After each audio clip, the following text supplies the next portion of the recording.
Well, unfortunately, it took terrible bloodshed in Uvalde to trigger the first major gun legislation in more than a quarter century. Well, now Texas Senator John Cornyn is hopeful that the awful loss of life right outside of San Antonio with those migrants will break the partisan deadlock on border security and immigration.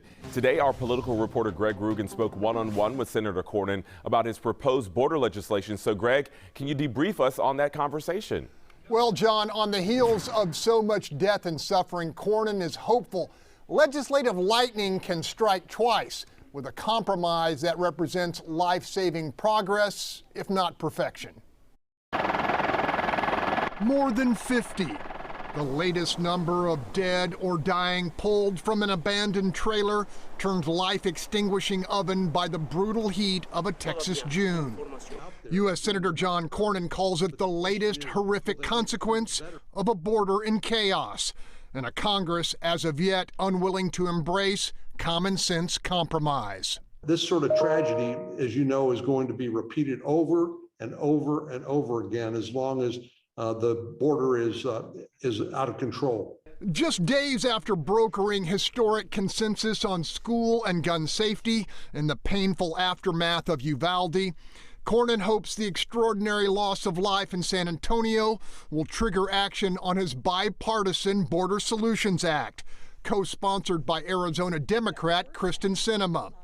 The measure proposes at least 4 new migrant processing centers and substantially boosts resources for immigration and customs enforcement, while also speeding up evaluation of asylum claims.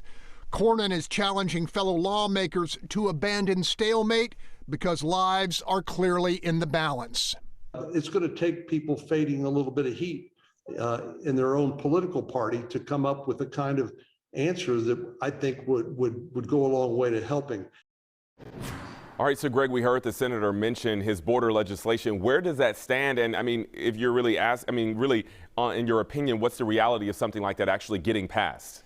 Well, John, it's hard to say. Cornyn and Sinema's bill has the support of border Democrats like Congressman Henry Cuellar and Tony Gonzalez, but is opposed by many progressives because of its heavy reliance on U.S. Customs and Border Protection. And though that is an agency they deeply distrust. John? Right. We'll wait and see. Greg Groogan live for us. We appreciate it.